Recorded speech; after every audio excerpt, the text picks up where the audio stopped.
বলতে আলহামদুলিল্লাহ বলতে কি কোনো আছে? একটু আরেকবার বলি আলহামদুলিল্লাহ। আলহামদুলিল্লাহ। দরুদ ও শান্তি বর্ষিত হবে কার উপর? শেষ নবী মুহাম্মদ সাল্লাল্লাহু আলাইহি ওয়াসাল্লাম। যার আদর্শ আপনি ধারণ করতে গেলে প্রত্যেকটা স্থানে স্থানে স্টেপে স্টেপে প্রত্যেকটা পদক্ষেপে বিপদের সম্মুখীন হবেন। কিন্তু এই বিপদকে অতিক্রম করে যদি আপনি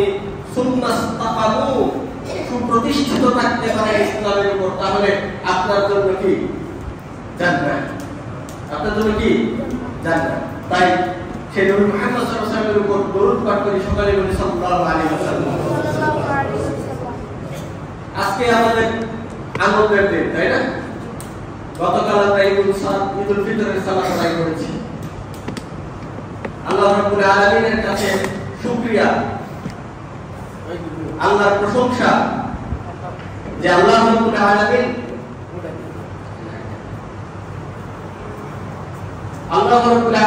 আমাদেরকে, আল্লাহ রাসূল সাল্লাল্লাহু আলাইহি ওয়াসাল্লাম শাবান মাসে কি দোয়া করতেন বেশি বেশি? কে বলতে পারেন? শাবান মাসে কি দোয়া করতেন? যে আমাকে রমজান পর্যন্ত যাওয়ার সুযোগ দেন। নাকি রমজান মাস এত গুরুত্বপূর্ণ একটা মাস, এই মাসটার আগের মাসে এসে যদি আমি কি করি, আল্লাহ তাকে চলে যাই, তাহলে রমজান মাসটা আমি মিস করে ফেললাম। অর্থাৎ একজন 32 পেয়ে ফেল করেছে আর একজন 15 পেয়ে ফেল করছে, দুই ফেল কি একরকম? দুই ফেল একরকম। যে 32 পেয়ে ফেল করছে সে কি বলবে? আর মাত্র একটা নাম্বার বলে না, যে 79 পেয়েছে, এক নাম্বারের জন্য এ প্লাস পায়নি, তার দুঃখ। আর 75 পেয়ে এ প্লাস 75 পাওয়ার দুঃখ কি একরকম? না, ঠিক সেরকম। একটু আগে এসে রমজান পেলাম না, আল্লাহ এটা যেন না হয়, এটাই তো দোয়া, তাই না? আমরা সেই রমজান মাস পেয়েছি, রমজান মাসে আমরা আমল করতে পেরেছি কিনা জানি না, আমরা আমাদের পাপ মাফ করতে পেরেছি কিনা এটাও আমরা জানি না, আমরা হতভাগার কপালে পড়েছি না সৌভাগ্যবানদের কাতারে পড়েছি সেটাও আমরা জানি না, আমরা আল্লাহ রাব্বুল আলামিনের ইবাদত কতটুকু করতে পেরেছি সেটাও আমরা জানি না। তবে যে যার জায়গা থেকে আমরা চেষ্টা করেছি, আমরা এই কথা আল্লাহকে বলতে পারি যে আল্লাহ আমরা চেষ্টা করেছি। কবুল করার মালিক কে? আল্লাহ। আমাদের এই চেষ্টার খাতিরে, চেষ্টাটাকে কবুল করে আমাদেরকে আমাদের পূর্বের যত পাপ হয়েছে সব পাপ কি করো আল্লাহ মাফ করে দাও, এই দোয়াটাই আমাদের পক্ষ থেকে। রমজান মাস অতিক্রম করার পরে শাবান মাসে উপস্থিত হয়েছে, এই মাসেও কিছু আমল রয়েছে আমাদের জন্য, এই মাসেও কিছু আমল রয়েছে। আজকে ইনশাআল্লাহ সেগুলো বিষয় নিয়ে কথা বলবো। তবে আজকে আলোচ্য বিষয় ঈদুল ফিতর ও আজকের সমাজ, বর্তমান প্রেক্ষাপট নিয়ে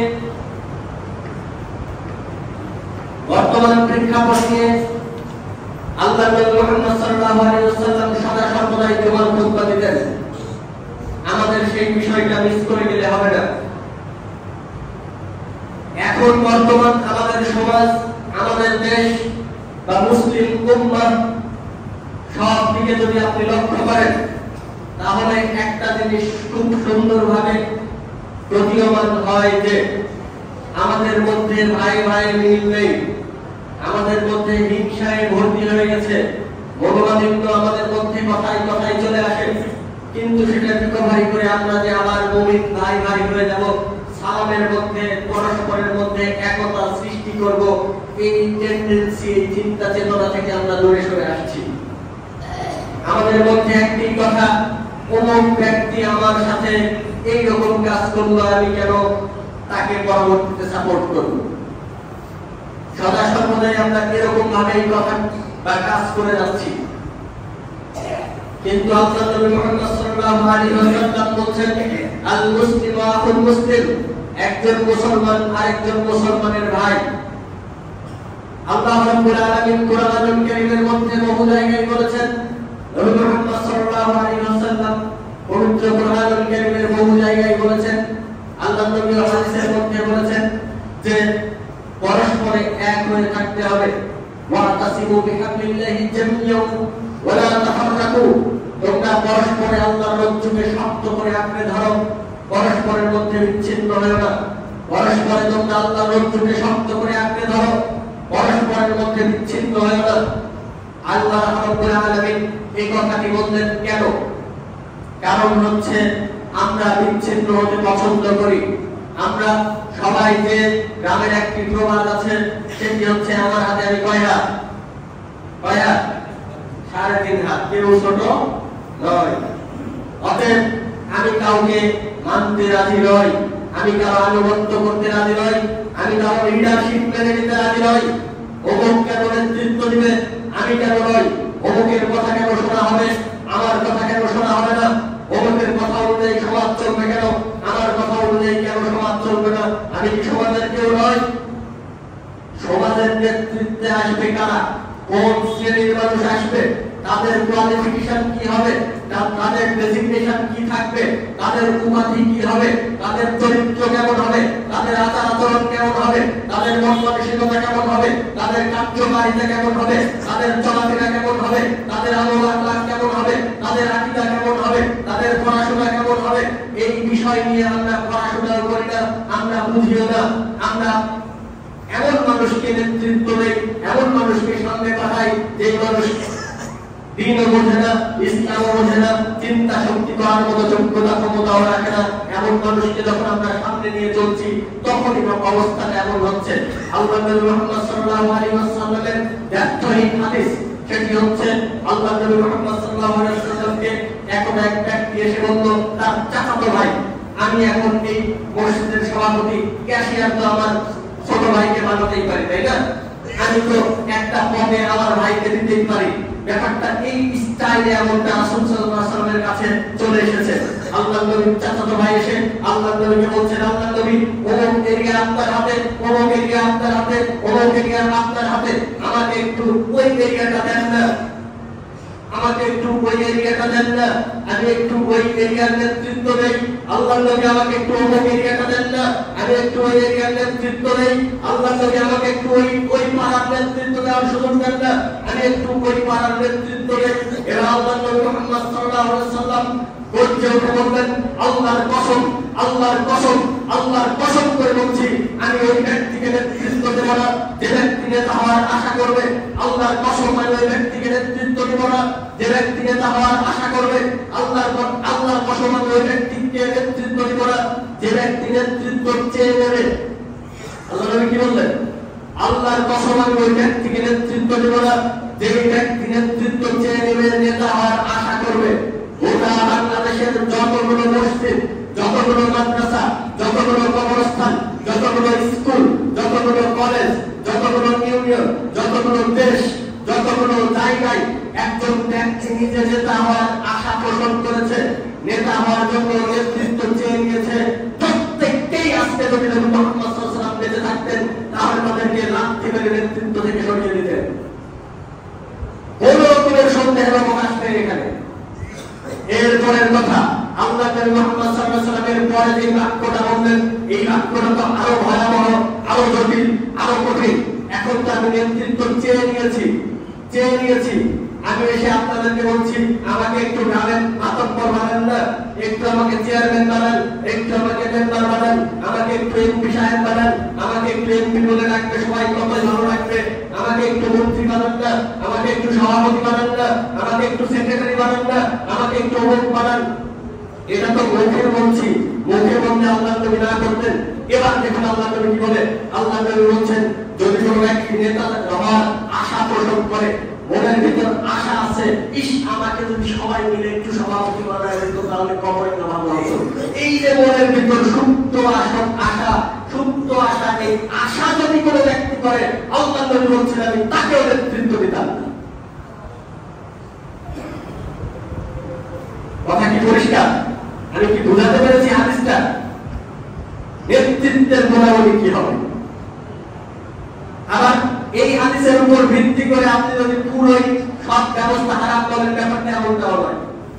আল্লাহ নবী মুহাম্মদ সাল্লাল্লাহু আলাইহি ওয়াসাল্লাম একজন একজন ব্যক্তিকে সেনাপতি হিসাবে পাঠিয়েছেন যুদ্ধে, কিন্তু অবস্থাটা এমন যে ওই ব্যক্তি সেনাপতি থাকলে নিশ্চিত যুদ্ধে পরাজয় হবেই হবে। আল্লাহ নবী সাল্লাল্লাহু আলাইহি ওয়াসাল্লামের ওই যে নেতা মানে সেনাপতি বানিয়ে দিয়েছেন, তার কাছে গিয়ে বললেন যে আপনি একটু এই যুদ্ধ থেকে স্কিপ করেন, আমাকে একটু সেনাপতির দায়িত্ব দেন। নিজেই সেনাপতির দায়িত্ব চেয়ে নিলেন, এরপরে যুদ্ধে ঝাঁপিয়ে পড়লেন, যুদ্ধের ভিতরে ফিরে আসলেন। দুই প্রেক্ষাপটে আছে। আপনি যখন দেখবেন সমাজের অবস্থা খুবই করুন, সমাজের অবস্থা খুবই বাজে, নিকৃষ্ট পথ, লুচ্চা, অর্থর, গাঁজাখোর, হেরোইনখোর, দুর্নীতিবাজ চক্র এই সমাজের নেতৃস্থানীয় জায়গায় জড়িয়ে গিয়েছে, তখন আপনাকে দায়িত্ব নিতে হবে, আপনাকে সব খবর বের হয়ে আসতে হবে, এসে আপনাকে নেতৃত্ব দিতে হবে, নিজেই দাঁড়িয়ে যেতে হবে, বলতে হবে জাল হাক্কু লাহাকা বাতিল ইন্নাল বাতিলা কানা যাহুকা, সত্য এসেছে মিথ্যা পরিণত হয়েছে, নিশ্চয় মিথ্যা চিরদিন মিথ্যা।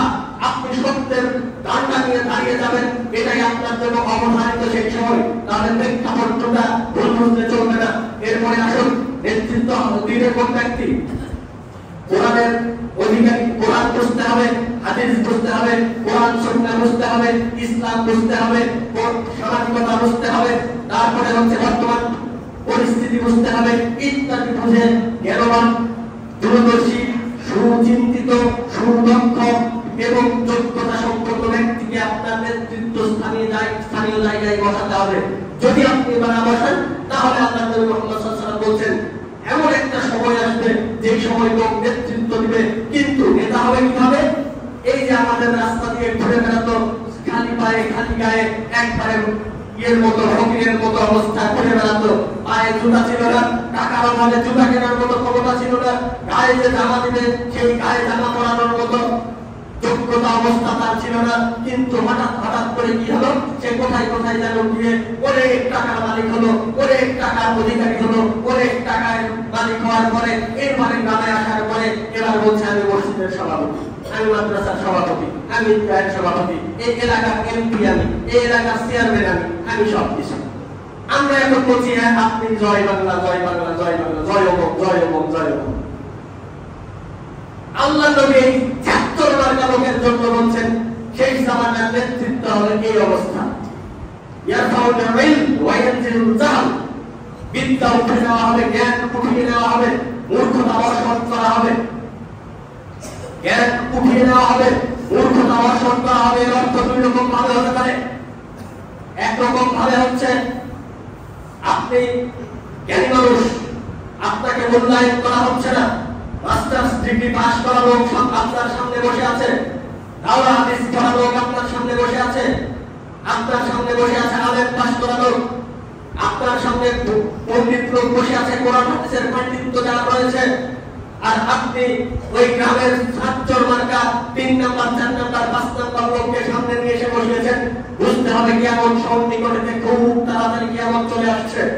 এরপরে আসুন আল্লাহ নবী সাল্লাল্লাহু আলাইহি ওয়াসাল্লাম কেন বললেন বিদ্যা উঠিয়ে নেওয়া হবে, মূর্খতাকে বর্জন করা হবে। এক নাম্বার রাস্তা হচ্ছে আপনি যোগ্য ব্যক্তিকে যোগ্য স্থানে দিলেন না। একজন ব্যক্তি গোটা বাংলাদেশের নেতৃত্ব দেওয়ার জন্য পারফেক্ট, আপনি ওই ব্যক্তিকে না দিয়ে একজন ব্যক্তিকে দিলেন যে ব্যক্তি যোগ্যতা রাখে না, ওই ব্যক্তিকে নিয়ে ওই চেয়ারে বসালেন। আমি যোগ্যতা রাখি না, আমাকে মসজিদের মেম্বারে তুলে দিয়েছেন, সামনে একজন যোগ্য ব্যক্তি রয়েছে, তাকে সামনে বসিয়ে রেখেছেন। এটাই হচ্ছে কিয়ামতের আলামত। আমি ইমামতি করার যোগ্যতা রাখি না, সামনে একজন ইমাম হওয়ার যোগ্যতা রয়েছে, ওই ব্যক্তিকে পিছনে রেখে দলীয় ক্রম করে আপনি আমাকে সামনে দিয়েছেন, আমার যোগ্যতা না থাকা সত্ত্বেও আপনি আমাকে সামনে দিয়েছেন। এটাই হচ্ছে কিয়ামতের আলামত। এইভাবে ইলমকে উঠিয়ে নেওয়া হবে। আরো একটা রাস্তা হতে পারে ইলম উঠিয়ে নেওয়ার, সেটি হচ্ছে আমার এলাকায় কোনো শিক্ষিত মানুষ নেই, একজন মানুষ শিক্ষিত মানুষ রয়েছে, ওই একজন মানুষকে আমরা মূল্যায়ন করি না, সে কথা ঠিক, কিন্তু শিক্ষিত মানুষ একজন রয়েছে। আল্লাহ রাব্বুল আলামিন ওই ব্যক্তির হঠাৎ করে মৃত্যু দিয়ে দিলেন। মৃত্যু নেওয়ার পরে আমার এলাকায় যত মানুষ রয়েছে সবই হচ্ছে গণ্ডমূর্খ। এইভাবে জ্ঞানকে তুলে নেওয়া হবে। এই দুটি মাধ্যমে ইলমকে উঠিয়ে নেওয়া হতে পারে। আমি কি বোঝাতে পেরেছি? দুটো রাস্তা। একটা কি, আমি একজন মূর্খ মানুষ, আমাকে আপনি কি করলেন, আমাকে এই গ্রামের নেতা বানালেন, কিন্তু একজন ব্যক্তি শিক্ষিত রয়েছে,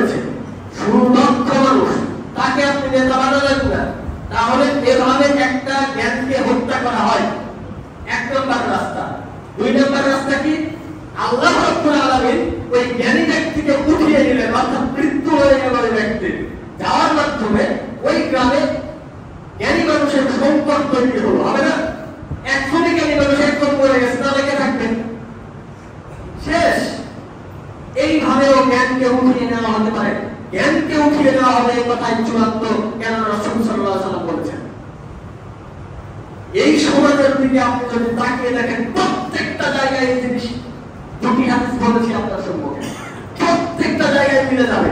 প্রত্যেকটা জায়গায় নেতৃত্ব নিয়ে কারাকারি, নেতৃত্ব নিয়ে মারামারি, এই নেতা হবে তাই বাসে আগুন, নেতা হবে তাই ট্রেনে আগুন, নেতা হবে তাই রাস্তা অবরোধ করা, নেতা হবে তাই মানুষকে হত্যা করা, নেতা হবে তাই টেন্ডারবাজি করা, নেতা হবে এই কারণে মানুষের উপর, ছাত্রের উপর, একজন ব্যক্তি আরেকজনের ব্যক্তির উপর এমন ভাবে অত্যাচার করে, এই ভাই ওই ভাইয়ের উপর এমন ভাবে অত্যাচার করে, এমন ভাবে নির্যাতন করে, এমন ভাবে নিপীড়ন করে, মনে হচ্ছে ওই ভাই হিন্দু মানুষ, মনে হচ্ছে ওই ভাই খ্রিস্টান মানুষ, মনে হচ্ছে ওই ভাই নাস্তিক মানুষ, মুসলমান যে ভাই, এটা আমরা ভুলে গিয়েছি। চিন্তার বাইরে, চিন্তা শক্তির বাইরে, অমুক আরেক দল করে, আমি অমুক দল করি, আমার মায়ের পেটের ভাই হয়েছে তো তাতে কি? এই যে রমজান মাসে খুলনায় গিয়েছিলাম একটা প্রোগ্রামে, বলে থাকতে পারি না বাসায়, কেন? আমার ভাই পুলিশ ডেকে দেয়। কি অবস্থা! আদর্শ, আদর্শ, একটি আদর্শের কারণে একটা মানুষ থেকে পশুতে রূপান্তরিত হতে ন্যূনতম চিন্তা করে না, কল্পনাও করছি না আমরা। এত খারাপ অবস্থায় আমরা চলে গিয়েছি। এরপরে আসুন, আল্লাহ নবী মুহাম্মদ সাল্লাল্লাহু আলাইহি ওয়াসাল্লাম যে প্রেক্ষাপটটা উল্লেখ করলেন, আপনি আরো একটু অ্যাডভান্স লাইফে যান, লেভেলে যান। ঈদের মধ্যে আমি দেখলাম, বললাম, রাস্তার ধারে ধারে গান বাজনা হচ্ছে, খুবই ভালো। কনস্টিটিউশন বলেছে যে যার মতো চলাফেরা করতে পারে, স্বাধীনতা রয়েছে, বাংলাদেশের সংবিধান সাপোর্ট করেছে, খুবই ভালো কথা, আপনি করেন, সমস্যা নাই। আমি কোরআন হাদিস একটু সময়ের জন্য ভুলে গেলাম, ভুলে যাওয়ার পরে আপনাকে বললাম যে ঠিক আছে, আপনি গান বাজনা করেন, সমস্যা নেই, বাংলাদেশের কনস্টিটিউশন আপনাকে সাপোর্ট করেছে। এই নদীর সাইড দিয়ে রাস্তা দিয়ে আপনি হাঁটতে থাকেন, কতগুলো জায়গায় দেখবেন যে গান বাজনা বাদ্যযন্ত্র বাজতেছে। যারা বাজাচ্ছে তাদের নেতা নেই, তাদের বাবা নেই, মা নেই, ভাই নেই, বোন নেই। যদি থাকতো তাহলে তারা এটা করতে পারতো না, অথবা তাদের বাবা মা অবস্থিত। দুটি কথা, হয় তার বাবা মা নেই, বেঁচে থাকলে এটা করতে পারতো না। দুই নম্বর কথা, যদি থেকে থাকে তাহলে তার বাবা মা মুসলমান বা মুসলিম ঘরের সন্তান। কোনটি আমি জানি না। বাংলাদেশ 90% মুসলমানের দেশ, অন্য ধর্মের লোকেরাও আছে। কিন্তু আমার কথার বিষয় হচ্ছে, বাংলাদেশের সংবিধানে গান বাজনাকে সাপোর্ট করলো, ইসলামিক প্রোগ্রাম করতে সাপোর্ট করে না, ইসলামিক প্রোগ্রাম করতে সাপোর্ট করে না। সংবিধান চলবে শুধু আপনার এখানে, ওখানে চলে না। হুজুর যখন মাহফিল করতে যায় তখন আপনার অনুমতি লাগে, হুজুর যখন মসজিদে প্রোগ্রাম করতে যায় অনুমতি লাগে, হুজুর যখন মাদ্রাসায় প্রোগ্রাম করতে যায় অনুমতি লাগে, হুজুর যখন মাঠে প্রোগ্রাম করতে যায় অনুমতি লাগে, হুজুর যখন রাস্তার পাশে দাঁড়াতে যায় অনুমতি লাগে। আপনার রাস্তার পাশে গান বাজনা হচ্ছে, পাগলের মতো মদ গাঁজা খেয়ে নাচানাচি করছে, এখানে সংবিধান ভায়োলেট হয় না। ভায়োলেট হয় সংবিধান তখন যখন আপনি কোরআন হাদিস পড়তে চান, তখন। এই সময় চেয়ারম্যান থাকে না, এই সময় মেম্বার থাকে না, এই সময় গ্রাম্য মাতব্বর থাকে না। তারা কোথায় যায়? তাদের নেতৃত্বের জায়গা কোথায়? যখন মসজিদে এসে কোরআন হাদিসের কথা বলা হয়, তখন জঙ্গিবাদী কর্মকাণ্ড হয়। এগুলো কি হয়? কোন ইহুদির পেটে জন্ম নিয়েছো তুমি? কোন খ্রিস্টানের পেটে জন্ম নিয়েছো তুমি? কোন নাস্তিকের পেটে জন্ম নিয়েছো? নেতৃত্ব দিচ্ছ তুমি।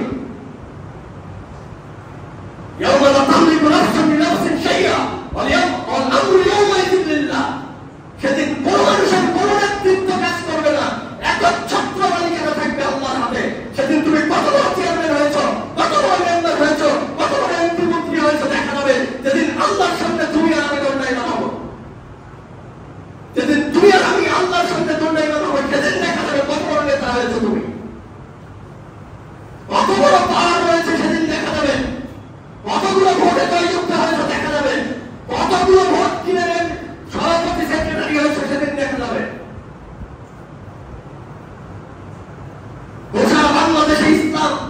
ঢাকা ইউনিভার্সিটির মতো জায়গা, আমার বাচ্চাদের জমিতে ঢাকা ইউনিভার্সিটি প্রতিষ্ঠিত, সেই ঢাকা ইউনিভার্সিটি যখন কোরআন তেলাওয়াত করা হয় তখন সমস্ত হয় কোরআন শিক্ষককে।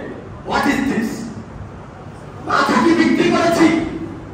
মাথা বিক্রি করার জন্য জন্ম হয়নি। প্রত্যেকটা মুসলমান, প্রত্যেকটা যুব সমাজের রক্তের মধ্যে রয়েছে ইসলামের রক্ত। রক্ত কেটে দেখেন, আপনার রক্ত বলবে আপনার রক্তের প্রতিটা শিরা উপজেলা মুসলমানদের আদর্শ ধারণ করছেন। আপনি কোন নাস্তিকের আদর্শ গ্রহণ করতে গিয়েছেন? স্কুল কলেজ বিশ্ববিদ্যালয়ে গিয়ে অনেক স্মার্ট হয়ে গেছেন, অনেক শিক্ষিত হয়ে গেছেন। জি না, ফিরে আসতে হবে কোরআন এবং সুন্নাহর কাছে। কোনো সুযোগ নেই, কোরআন এবং সুন্নাহর কাছে ফিরে আসা ছাড়া কোনো সুযোগ নেই, দ্বিতীয় কোনো সুযোগ নেই। রমজান মাসে আমরা যোগ্যদের ঊর্ধ্বগতি নিয়ে অনেক কথা বলছি। কথা কেন বলতে হবে না? বলবো আমরা ইসলামের কাছে নেই। করোনা ভাইরাসের সময় এক মহা পণ্ডিত ঢাকা ইউনিভার্সিটির স্টুডেন্ট ছিল, এখন অস্ট্রিয়া প্রবাসী এক মহা পণ্ডিত। তিনি বলেছেন, আমি অবাক হলাম, আল্লাহ নাকি সবকিছু দেয়, আর আল্লাহ নাকি সবকিছু ভালো করতে পারে। তোমার আল্লাহ বলো, আল্লাহ করোনা ভাইরাস উঠায় নেন। আরে আল্লাহ বলছেন মানুষ যেই প্রবলেমে পড়ে, বিপদে পড়ে, সবকিছু তার দুই হাতের কামাই। বলেননি আমি পাপ করেছি, পাপের ফল আমি পাচ্ছি, আল্লাহকে বলো তুলে নেই মানে? আল্লাহ তো এটা শাস্তি হিসাবে দিয়েছেন আমাকে। আমি যখন আল্লাহকে না মানতে এমন জায়গায় চলে গেছি যেই সময় আল্লাহকে আর আল্লাহ মনে করছি না, আমি সবকিছুর উপরে, আমি রব্বুকুমুল আ'লা, আমি সবচেয়ে বড় প্রতিপালক, আমার চেয়ে বড় প্রতিপালক আর কেউ নেই, এই রকম জায়গায় যখন চলে গেছি তখন আল্লাহ বলছে একটু দাঁড়াও, একটু খ্রিস্টান আমি আসি, তোমাদের কত রকমের বিজ্ঞান রয়েছে নিয়ে আসো, কত রকমের প্রযুক্তি দিয়েছে কাছে নিয়ে আসো, 3.5 ফুট দূরে দাঁড়াও আর 50 মাইল দূরে দাঁড়াও, যতই রকমের ব্যারিকেড দাও না কেন আমি আল্লাহ আছি। রক্ষা হয়েছে? রক্ষা হয়নি? অতএব ভুলে যাবেন না, ভুলে যাওয়া উচিত নয় যে আমি শুক্র কীট থেকে জন্ম হয়েছে, আমার অনেক অপবিত্র একটা জিনিস থেকে এসেছি আমি, আমার মূল্য নেই, আমার কোনো মূল্য নেই। 3 বার পায়খানা হলে 4 বার আমি সোজা হয়ে দাঁড়াতে পারি না, আমার কিসের মূল্য? আমার কোনো মূল্য নেই। আমার যতই ক্ষমতা থাক না কেন, ওই ক্ষমতা 1 সেকেন্ড কম থাকলে তার কোনো নিশ্চয়তা নেই। অতএব খুব সাবধান, একতাবদ্ধ হয়ে আমাদের চলতে হবে, একতাবদ্ধ হয়ে আমাদের চলতে হবে। একটা পরিবারের মধ্যে যদি একতা না থাকে, পরিবার ছিন্ন বিচ্ছিন্ন হয়ে যায়। বাবা আর সন্তানের মধ্যে গন্ডগোল, বউ শাশুড়ির মধ্যে গন্ডগোল, সন্তান সন্তানের সাথে গন্ডগোল, একজনের সাথে গন্ডগোল হলে পরিবার ছিন্ন বিচ্ছিন্ন হয়ে যায়। সেখানে একটা সমাজ, একটা দেশ চলার জন্য কত বেশি একতা প্রয়োজন আপনি একবার চিন্তা করে দেখুন। আপনি মনে করেন আমি তো যাই ধান লাগাই চলে আসি, আমার কি জ্ঞান আছে না যোগ্যতা আছে, আমি সমাজ উন্নয়নে কি ভূমিকা রাখতে পারি, এই কথা আপনি বলে মাস কেটে যেতে পারেন। কিন্তু না, আল্লাহ রাব্বুল আলামিন আপনাকে এই ক্ষমতা দেননি। আপনি যেই জায়গায় রয়েছেন সেই জায়গা থেকে আপনাকে সাপোর্ট দিতে হবে। আপনি যদি হুঙ্কার তোলার মতো ক্ষমতা রাখেন তাহলে আপনাকে হুঙ্কার তুলতে হবে, আর না হলে আপনাকে পিছনে থেকে সাপোর্ট দিতে হবে। সাপোর্ট আপনাকে দিতেই হবে। যদি আপনি না দেন, কিয়ামতের দিন দেখা হবে ইনশাআল্লাহ আপনারা আমার, কিয়ামতের দিন দেখা যাবে কত ক্ষমতাশীল হয়েছে, দেখা যাবে ইনশাআল্লাহ। আমার কোনো পাওয়ার নেই, আপনার কোনো পাওয়ার নেই, কোনো যোগ্যতা নেই, না আছে আমার পিছনে পুলিশ প্রশাসন, না আছে ক্ষমতার কাপড়, কিচ্ছু নেই। কিন্তু আমার কাছে এই আয়াতটা আছে, সেটি হচ্ছে আমি আমাদের আপনি কোন সঙ্গে আছেন সেয়া আলহামদুলিল্লাহ ওয়াজিবিল্লাহ। সেদিন কোন মানুষের কোন রকমের জমিদারি কাজ করবে না, কোন রকমের বাটপারি কাজ করবে না, ক্ষমতা কাজ করবে না। সেদিন একচ্ছত্র ক্ষমতার মালিককে থাকবে। সেদিন দেখা যাবে, সেদিন দেখা যাবে কি করেন আপনি। ছোট থেকে বড় আমি আক্ষেপ নিয়ে সেদিন বলছিলাম, ঢাকা ইউনিভার্সিটির মতো জায়গায় আমার আপনার দেওয়ার জমির উপরে ঢাকা ইউনিভার্সিটি সুপ্রতিষ্ঠিত হয়েছে। সেখানে প্রথম যে বিষয়গুলো নিয়ে পড়াশোনা করা হয়েছিল সেই বিষয়গুলো আরবি রিলেটেড, ইসলাম রিলেটেড, ইসলামিক স্টাডিজ, আরবি এগুলো নিয়ে শুরু হয়েছিল। সেই বিশ্ববিদ্যালয়ের যদি এই অবস্থা হয়, সেখানে খোলা মাঠে পড়ানো যাবে না, অনুমতি রাখবে, সেখানে আবার মারধর করা হবে ইত্যাদি ইত্যাদি। এরকম যদি অবস্থা হয় তাহলে তো অবস্থা খারাপ। আমার ঘরে এসে আমার মাথায় মাস্তানি, ওই জমি আমার দেওয়া, প্রতিষ্ঠান আমার করা, আমার ছাত্র, আমার মুসলমানের ছাত্ররা পড়াশোনা করে, আমার মুসলমানের অভিভাবকেরা সেখানে পড়াশোনা করে, সেখানে যে তাদের খবর দেয় অবাক। আমাদের পাওয়ার কতটুকু আপনি চিন্তা করে দেখুন, আমাদের ক্ষমতা কত সংকীর্ণ হয়ে গেছে। আমরা চিন্তা করি ওই 10 জন লোক একটা গ্রামের মাতব্বর, ওই 10 জন লোকের বাইরে কি যাওয়া যাবে? আর ভাই যাওয়া যাবে না নাকি? এখানে প্রত্যেকটা মানুষ স্বাধীন, প্রত্যেকটা মানুষের চিন্তা শক্তি রয়েছে, বিবেক বুদ্ধি রয়েছে। একটা মানুষ যদি একবার আল্লাহু আকবার বলে ওঠে, গোটা সমাজ পরিবর্তন হয়ে যেতে পারে। এক মুসাফ বিন উমাইর একজন ব্যক্তি সমাজ পরিবর্তন করেছেন কিভাবে? তিনি একাই দাওয়াত দিয়েছেন, আল্লাহর রাস্তায় জিহাদ করেছেন একাই, যেখানে যেভাবে কাজ করা দরকার একাই কাজ করে 1 বছরের মধ্যে সেই সময় 7 জন সাহাবী থেকে 75 জন সাহাবীতে পরিণত করেছিলেন মুসাফ বিন উমাইর একা এক ব্যক্তি। আপনি জানেন না মুসাফ বিন উমাইর কার মধ্যে দাওয়াত দিয়েছিল? আবু জাহেল, আবু লাহাব, এদের মধ্যে আর তাদের সন্তানদের মধ্যে দাওয়াত দিয়েছিল। আপনার এই মসজিদে এমন করে মানুষ আছে বলবেন হাত তুলে যে আমি আবু জাহেলের চেয়ে খারাপ, আবু জাহেলের চেয়ে খারাপ মানুষ আমি, এরকম করে মানুষ আছে বলবেন? বলবেন? তাহলে আমি তো ভালো মানুষ ভাই। একটু একটু সামনে চেপে আসেন, একটু সামনে, হ্যাঁ জায়গা সম্পর্কতা আপনারা একটু সামনে চেপে আসেন, বাইরের লোকজন দাঁড়িয়ে আছে। জি, আমরা কথাটা বলি একবারে চুপ, চুপ থেকে সামনে দিকে এগিয়ে আসবো ইনশাআল্লাহ। জায়গা সংকীর্ণতার কারণে একটু সামনে এগিয়ে আসবো ইনশাআল্লাহ। আপনি একটু চিন্তা করে দেখুন, একটু চিন্তা করে আপনি দেখুন, আমরা তো এখানে কেউ আবু জাহেল, আবু লাহাবের চেয়ে খারাপ মানুষ না। খারাপ মানুষ কি না? তাহলে আমি ভালো হতে তো সময় লাগার কথা না। আমাকে দাওয়াত দিয়ে ভালো করতে তো আপনার সময় লাগার কথা না। আমাকে দাওয়াত দেন, আমি খারাপ মানুষ, আমাকে ভালোতে রূপান্তরিত করুন। আমি তো আপনার ভাই, আমাকে কাছে টেনে নিন, একসাথে সমাজ পরিবর্তন করবো ইনশাআল্লাহ। পরিবার যেমন একসাথে সুন্দর করতে হবে, সমাজটাকেও ঠিক তেমনি একসাথে সুন্দর করতে হবে। যদি আমরা প্রতিটি সমাজ এভাবে সুন্দর করে গোছাতে না পারি, তাহলে বাংলাদেশ সুন্দর হবে না। বাংলাদেশ যদি সুন্দর না হয়, গোটা পৃথিবী সুন্দর হওয়ার প্রশ্নই আসে না। আপনি মনে করতে পারেন আমি একজন মানুষ কি করতে পারি? আপনি একজন মানুষ গোটা পৃথিবীকে পরিবর্তন করে দিতে পারেন। একজন মানুষ গোটা পৃথিবীকে পরিবর্তন করে